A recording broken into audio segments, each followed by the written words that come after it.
Bonjour, chers amis. Tout d'abord, je veux vous souhaiter une bienvenue toute particulière à cette Eucharistie dominicale à l'occasion du troisième dimanche du temps ordinaire. Chaque année maintenant, depuis 3 ans, c'est la troisième année cette année, à la demande du pape François, le troisième dimanche du temps ordinaire, c'est le dimanche aussi dédié à la parole, le dimanche qu'on appelle de la parole.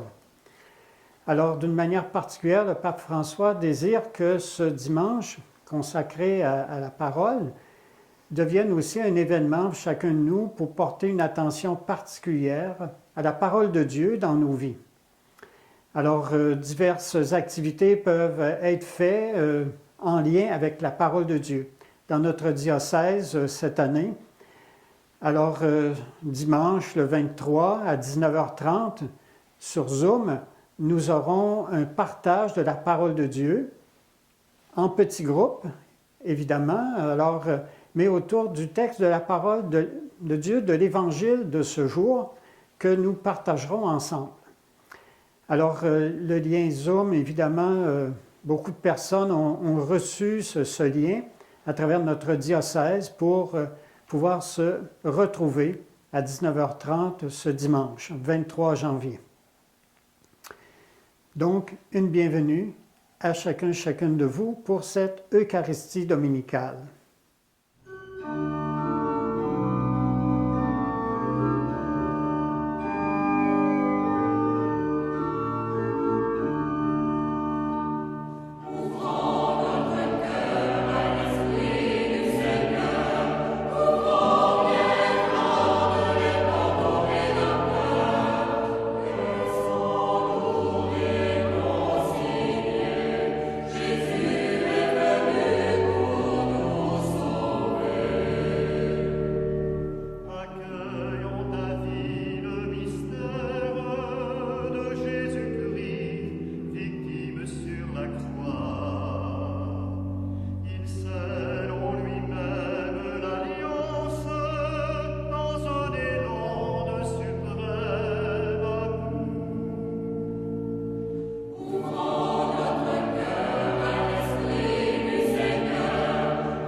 Au nom du Père et du Fils et du Saint-Esprit. Amen. Amen.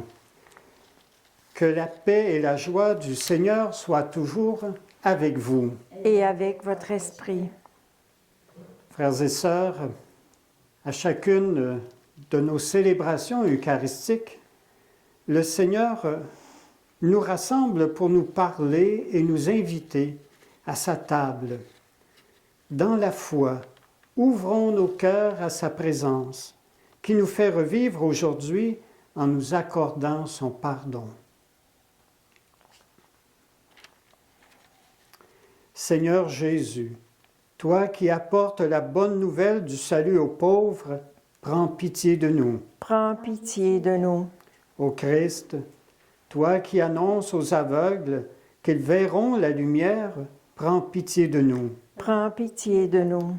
Seigneur, toi qui ne cesses de libérer les opprimés, prends pitié de nous. Prends pitié de nous. Que Dieu, dont la puissance est celle de l'amour, nous fasse miséricorde, qu'il nous pardonne nos péchés, nous conduise à la vie éternelle. Amen. Amen.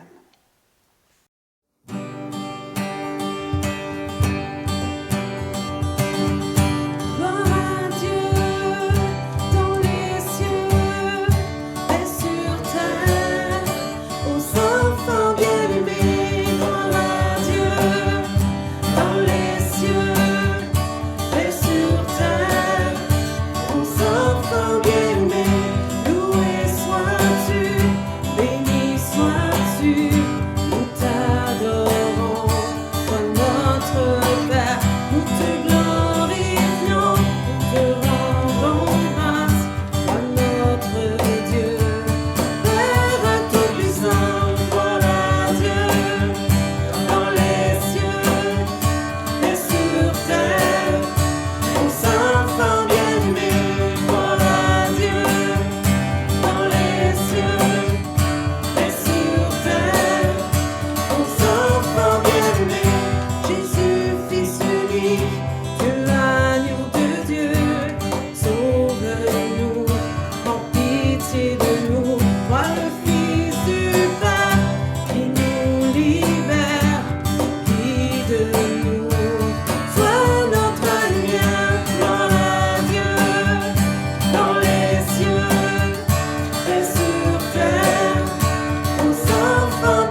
Dieu éternel et tout-puissant, toi qui rassembles ce qui est dispersé et qui gardes ce que tu as rassemblé, jette un regard de paix sur le troupeau conduit par ton Fils.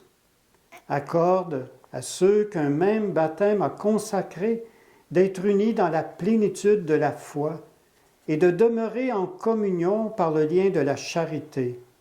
Par Jésus-Christ, ton Fils, notre Seigneur, qui vit et règne avec toi dans l'unité du Saint-Esprit, Dieu, pour les siècles des siècles. Amen. Amen. Nous prenons le temps d'écouter la parole de Dieu.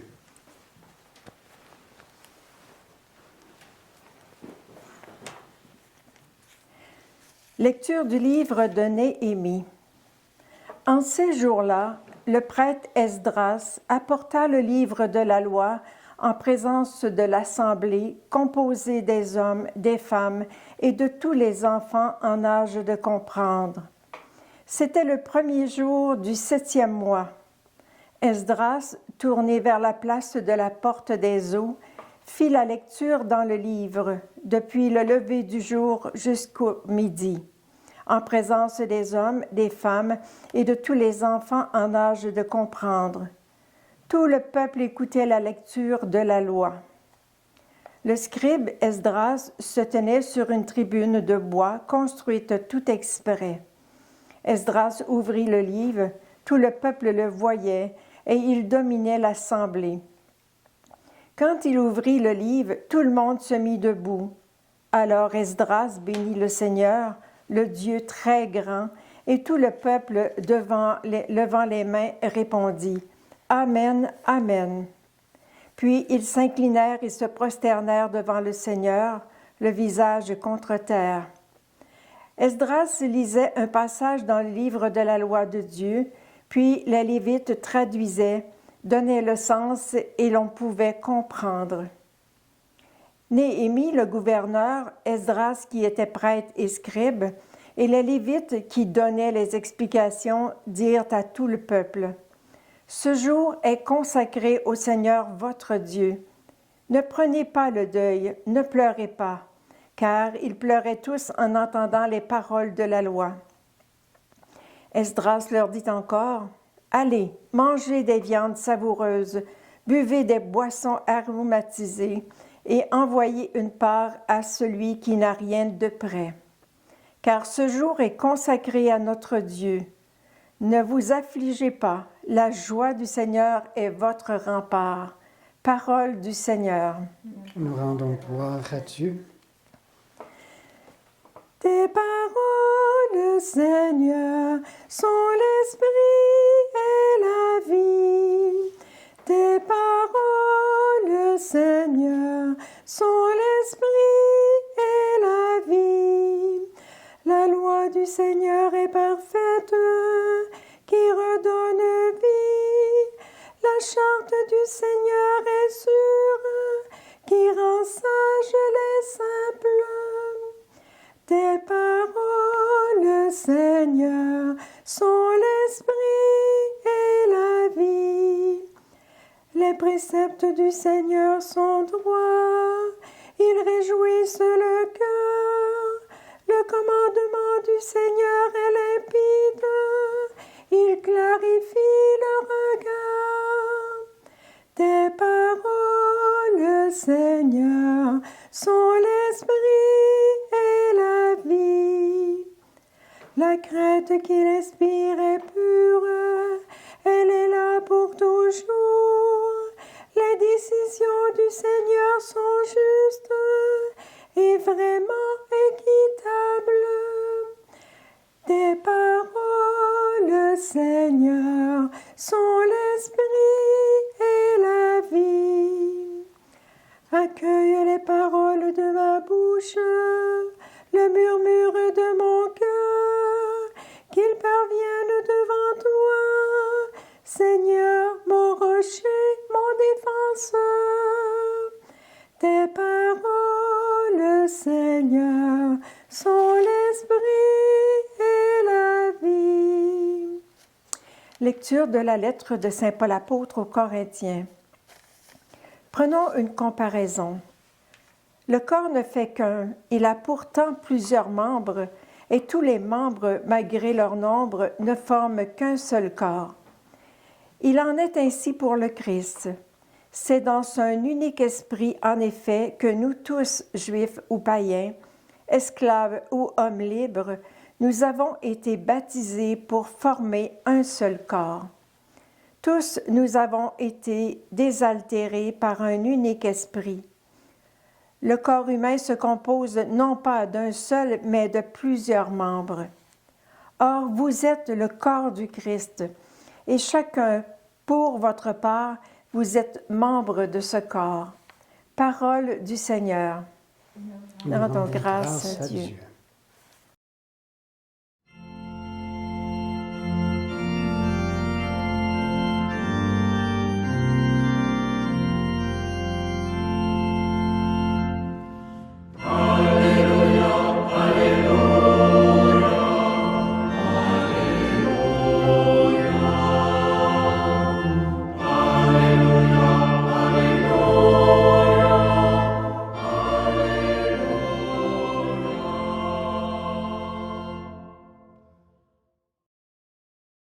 Le Seigneur m'a envoyé porter la bonne nouvelle aux pauvres, annoncer aux captifs la libération. Alléluia.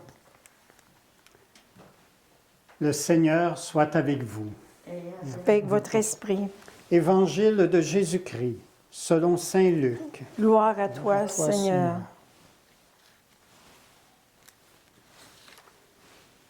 Beaucoup ont entrepris de composer un récit des événements qui se sont accomplis parmi nous, d'après ce que nous ont transmis ceux qui, dès le commencement, furent témoins oculaires et serviteurs de la parole.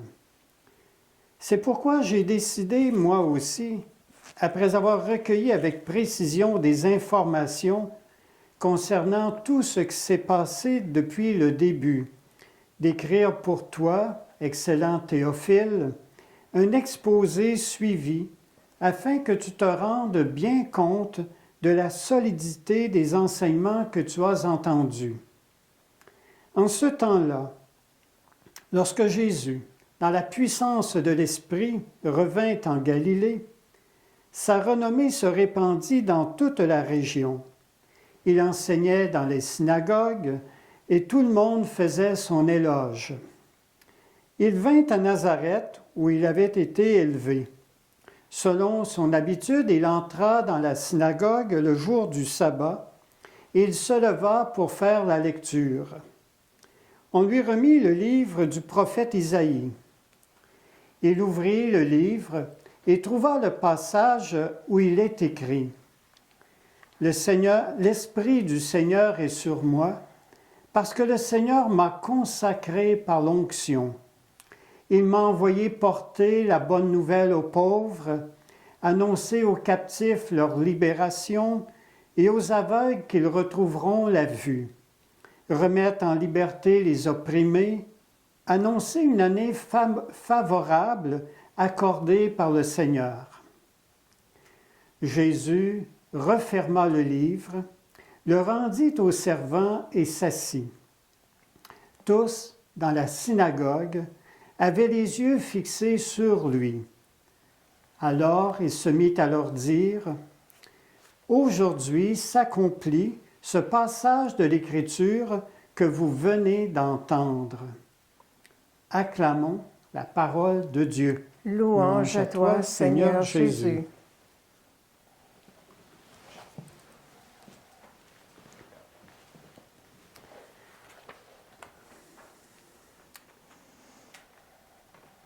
Frères et sœurs, est-ce que vous vous considérez comme des amis de Dieu? Et à quoi servent les évangiles si nous avons déjà entendu parler de Jésus? Et vers qui le Seigneur nous envoie-t-il et pour faire quoi? Comme pour le livre des Actes des Apôtres, saint Luc écrit son évangile pour un certain Théophile. Et il est fort possible qu'il s'agisse d'une véritable personne à qui Luc adresse son évangile, en même temps qu'à la communauté dont cette personne fait partie. Il est intéressant de savoir que Théophile, ce nom venant de la langue grecque, peut se traduire en français par « ami de Dieu ». Nous qui lisons ou entendons l'Évangile de Luc, nous pouvons nous reconnaître dans ce Théophile, cet ami de Dieu. N'est-ce pas ainsi d'ailleurs que Dieu nous considère? Ne sommes-nous pas ses amis? Ne sommes-nous pas aimés de Dieu? Cela veut dire que lorsque nous ouvrons l'Évangile de Luc, nous pouvons vraiment dire que l'évangéliste s'adresse à nous personnellement. Chacun et chacune de nous, nous sommes ce Théophile à qui Luc a dédié son évangile. Dans quel but Luc a-t-il pris soin de recueillir avec précision des informations concernant tout ce qui s'est passé au sujet de Jésus? Luc poursuit un objectif bien précis, c'est-à-dire consolider dans la foi le cher Théophile, qui a déjà entendu un certain nombre de choses au sujet de Jésus. Est-ce uniquement des informations ou encore une première catéchèse dont Théophile a été le bénéficiaire? Peu importe. Luc sent le besoin de confirmer ce qu'il a déjà reçu. Et c'est pour ça qu'il écrit dans le tout début de son évangile, « C'est pourquoi j'ai décidé d'écrire pour toi, excellent Théophile, un exposé suivi, afin que tu te rendes bien compte de la solidité des enseignements que tu as entendus. » Théophile, pourrait-on dire, avait déjà une certaine base solide au sujet de Jésus, selon le propos de saint Luc. Mais quel sera le rôle de son évangile dans nos vies? Selon ce qui nous a été transmis oralement, au sein de nos familles ou autrement, son évangile aura une double fonction. Authentifier ce que nous avons reçu, ou encore corriger, au besoin, et bonifier ce qui nous a été transmis. Dépendamment de ce que nous avons. Ça viendra soit authentifier, dire ce que nous avons entendu au sujet de Jésus, c'est vraiment cela, c'est exact. Ou, s'il nous manque des morceaux, eh bien, ça viendra, l'Évangile va nous permettre de bonifier ce que nous avons déjà reçu. Et cela vaut également pour les trois autres évangiles, que ce soit celui de Matthieu, de Marc ou de Jean. On pourrait dire que c'est le propre du texte écrit des évangiles de nous garder dans la vérité des choses au sujet de Jésus. Saint Luc précise que Jésus lui-même s'est servi d'un passage des Saintes Écritures de son peuple pour décrire sa mission. Non pas une mission qui s'est donnée à lui-même, mais une mission qu'il a reçue d'un autre. Et dans le passage en question, il est écrit, un texte qui vient du livre d'Isaïe, « L'Esprit du Seigneur est sur moi, parce que le Seigneur m'a consacré par l'onction.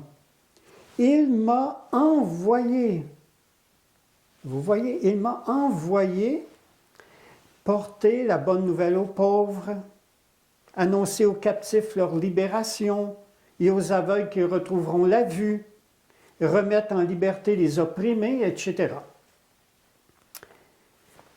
Finalement, on peut se poser la question, Vers qui Jésus est-il envoyé en mission?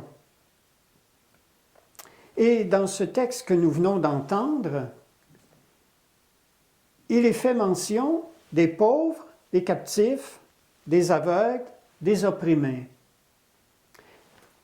Alors là, on peut se demander, qu'est-ce que tout ce beau monde a en commun? Finalement, tous sont dans une situation de précarité, de vulnérabilité. Ce sont tous des humiliés. C'est vers eux que le Seigneur envoie Jésus. C'est vers eux que Jésus est envoyé pour porter d'abord une bonne nouvelle, la bonne nouvelle, une bonne nouvelle de salut. Alors qu'on ne promettait rien de bon à ces personnes, en Jésus, Dieu se fait proche d'eux pour les secourir, les libérer, les guérir, faire renaître en eux l'espérance.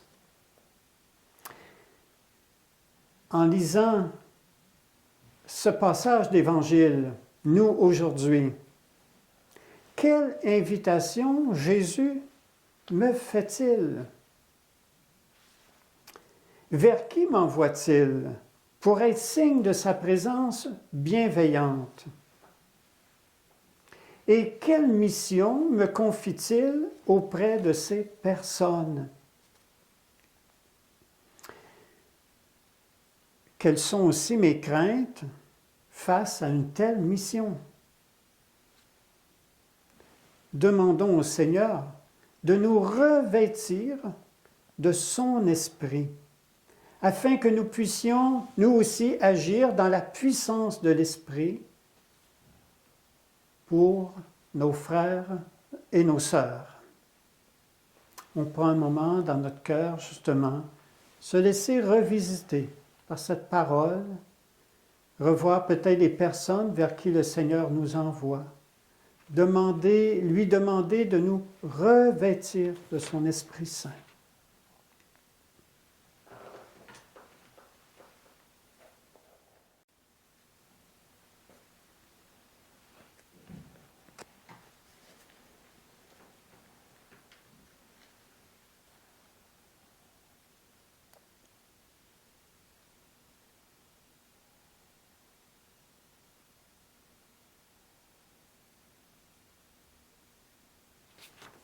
Amen.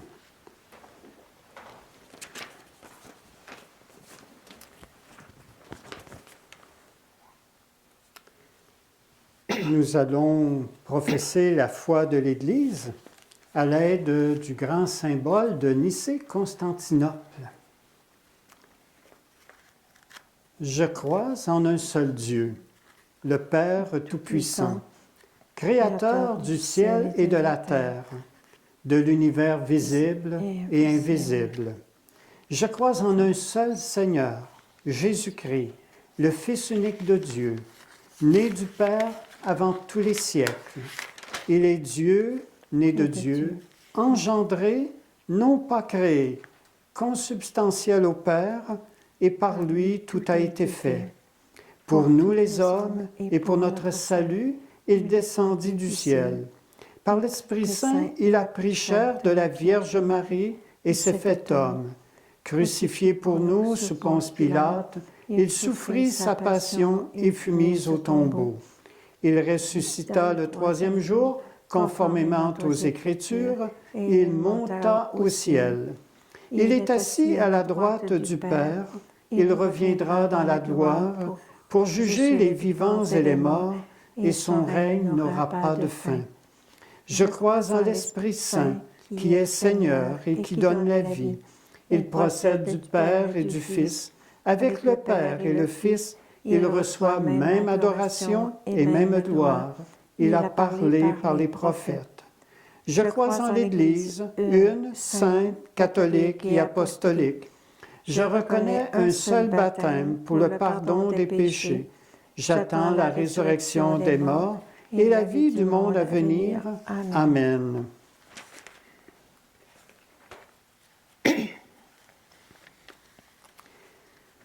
nos familles, nos sociétés. Et l'Église traverse des moments d'épreuve, mais aussi de renouveau.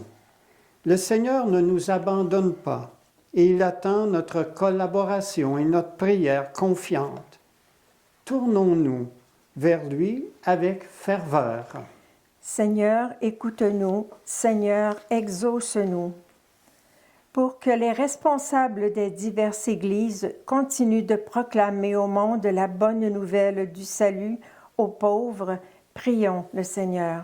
Seigneur, écoute-nous. Seigneur, exauce-nous. Pour que ceux et celles qui ont pris leur distance de leur communauté chrétienne, qu'ils puissent entendre à nouveau l'Évangile, prions le Seigneur. Seigneur, écoute-nous. Seigneur, exauce-nous. Pour que les personnes souffrantes, démunies et découragées trouvent soutien et joie auprès des croyants et croyantes, prions le Seigneur. Seigneur, écoute-nous. Seigneur, exauce-nous. Pour que tous les baptisés et leurs pasteurs développent un grand souci de l'unité et de la réconciliation en cette semaine de prière pour l'unité des chrétiens, prions le Seigneur. Seigneur, écoute-nous. Seigneur, exauce-nous. Pour que nos communautés soient heureuses de croire et de témoigner du Christ, le Sauveur du monde, prions le Seigneur. Seigneur, écoute-nous. Seigneur, exauce-nous. Prenons aussi un moment pour prier les uns pour les autres. Prier pour des membres de nos familles, des amis que nous connaissons, des proches de nous. Ça peut être nos voisins de rue, de rang, voisins de chambre, voisins d'appartement. On prend le temps de présenter au Seigneur ces personnes, particulièrement des malades, personnes à fin de vie ou encore endeuillées.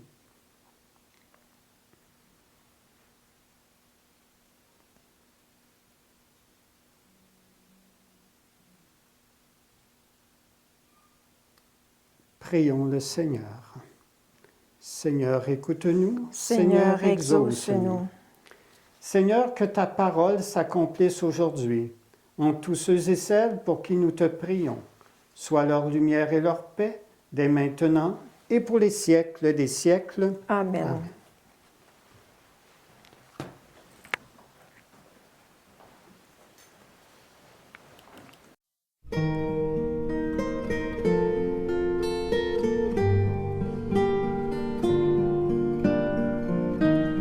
Voici le pain de ma route. Voici le vin de ma vie. Vers toi, mon Père, je me tourne. Je te présente ma vie.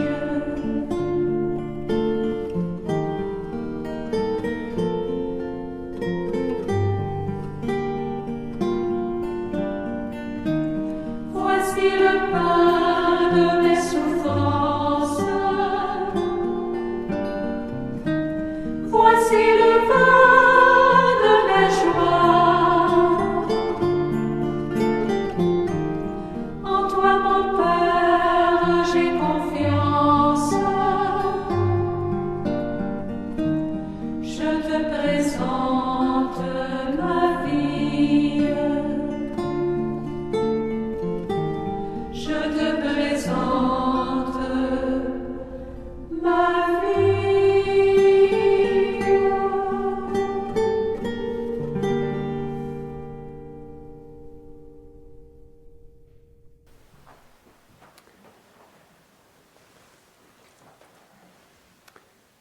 Prions ensemble au moment d'offrir le sacrifice de toute l'Église. Pour la gloire de Dieu et le salut du monde.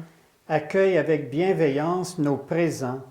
Nous t'en prions, Seigneur, qu'ils soient sanctifiés et servent ainsi à notre salut par le Christ notre Seigneur. Amen.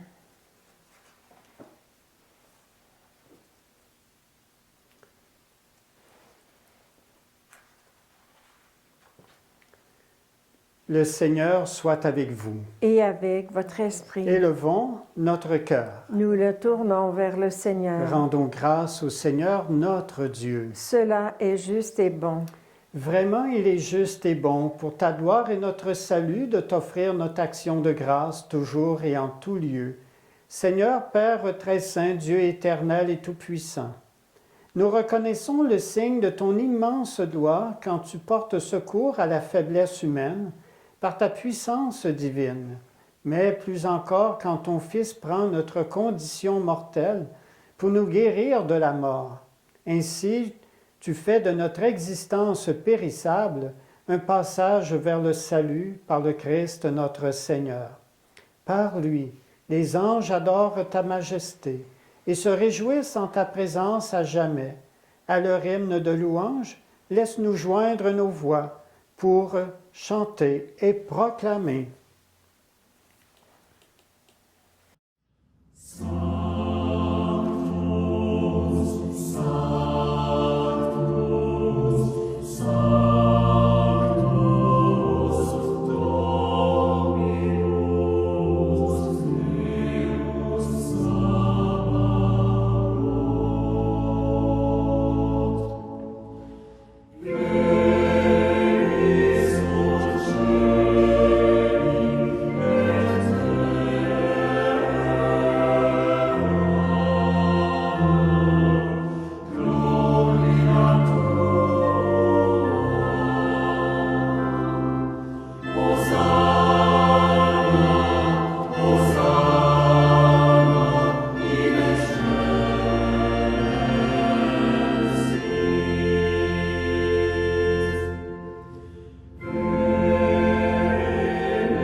Tu es vraiment saint Dieu de l'univers, et il est juste que toute la création proclame ta louange, car c'est toi qui donnes la vie, c'est toi qui sanctifies toutes choses par ton Fils, Jésus-Christ notre Seigneur, avec la puissance de l'Esprit Saint. Et tu ne cesses de rassembler ton peuple, afin que du levant au couchant du soleil, une offrande pure soit présentée à ton nom. C'est pourquoi nous te supplions, c'est pourquoi nous voici rassemblés devant toi, Dieu notre Père, et dans la communion de toute l'Église, nous célébrons le jour où le Christ est ressuscité d'entre les morts. Par lui que tu as élevé à ta droite, nous te supplions de consacrer toi-même les offrandes que nous apportons. Sanctifie-les par ton esprit pour qu'elles deviennent le corps et le sang de ton Fils Jésus-Christ notre Seigneur, qui nous a dit de célébrer ce mystère. La nuit même où il fut livré, il prit le pain. En te rendant grâce, il dit la bénédiction, il rompit le pain et le donna à ses disciples en disant, « Prenez et mangez-en tous. Ceci est mon corps livré pour vous. »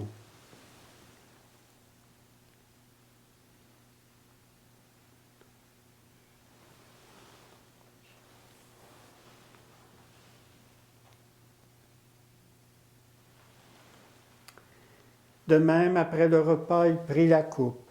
En te rendant grâce, il dit la bénédiction et la donna la coupe à ses disciples en disant, « Prenez et buvez-en tous, car ceci est la coupe de mon sang, le sang de l'alliance nouvelle et éternelle, qui sera versé pour vous et pour la multitude en rémission des péchés. Vous ferez cela en mémoire de moi. »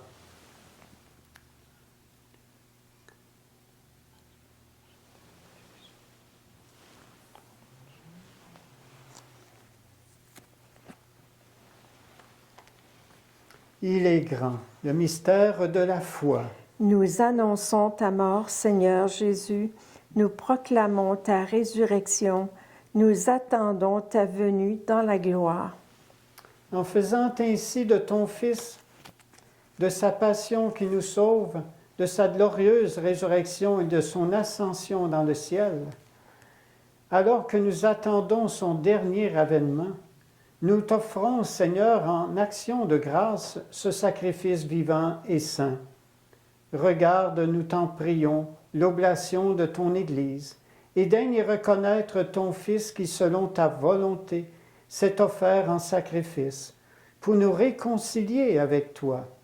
Quand nous serons nourris de son corps et de son sang, et remplis de l'Esprit Saint, accorde-nous d'être un seul corps et un seul esprit dans le Christ.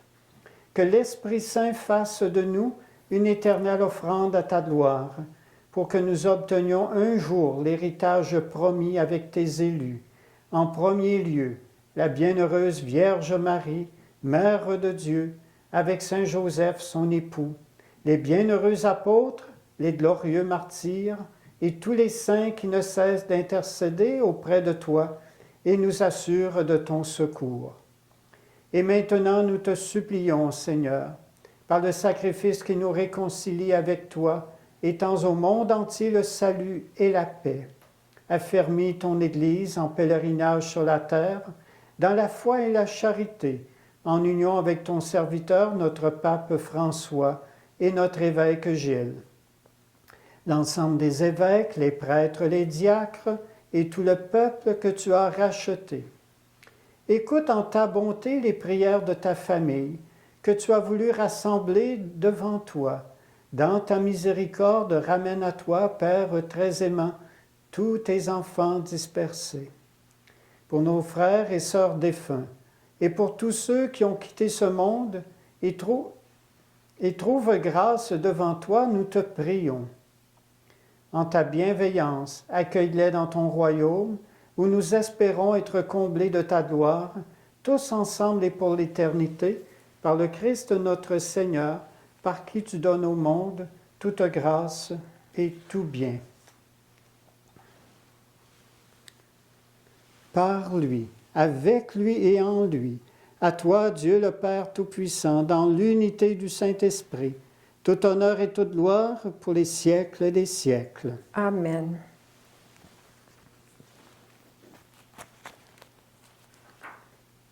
Unis dans le même esprit, nous pouvons dire avec confiance la prière que nous avons reçue du Sauveur.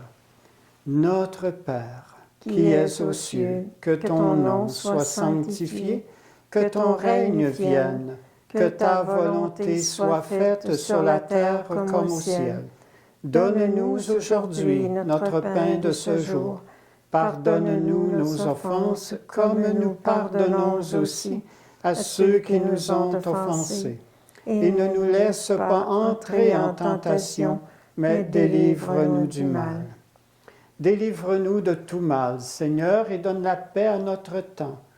Soutenus par ta miséricorde, nous serons libérés de tout péché, à l'abri de toute épreuve, nous qui attendons que se réalise cette bienheureuse espérance, l'avènement de Jésus-Christ, notre Sauveur. Car c'est à toi qu'appartiennent le règne, la puissance et la gloire pour les siècles des siècles.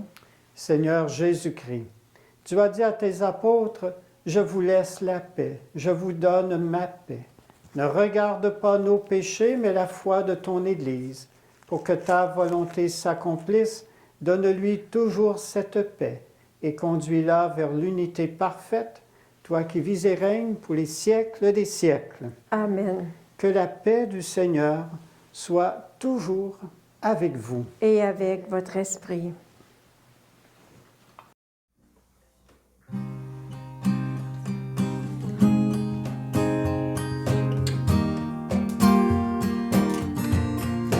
Agneau de Dieu qui enlève le péché du monde, prends pitié de nous, prends pitié de nous.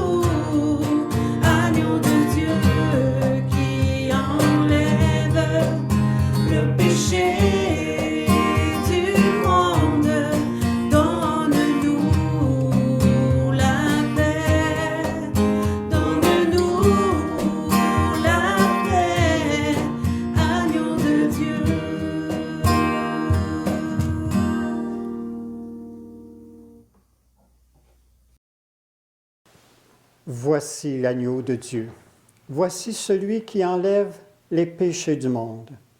Heureux les invités au repas des noces de l'agneau. Seigneur, je ne suis pas digne de te recevoir, mais dis seulement une parole et je serai guéri.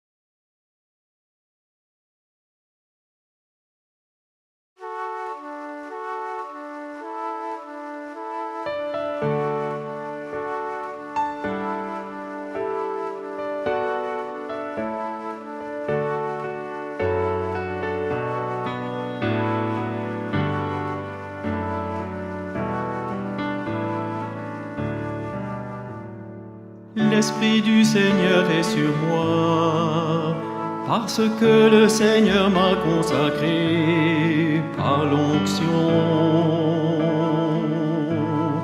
Il m'a envoyé porter la bonne nouvelle aux pauvres,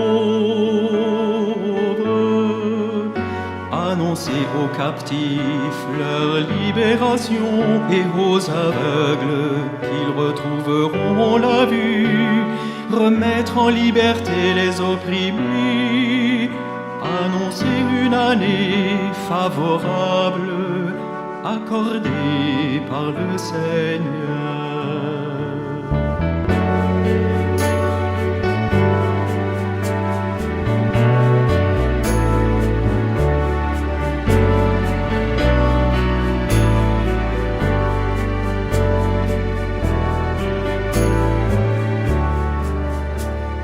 L'Esprit du Seigneur est sur moi, parce que le Seigneur m'a consacré par l'onction. Il m'a envoyé porter la bonne nouvelle aux pauvres, annoncer aux captifs leur libération et aux aveugles qu'ils retrouveront la vue, remettre en liberté les opprimés, annoncer une année favorable accordée par le Seigneur.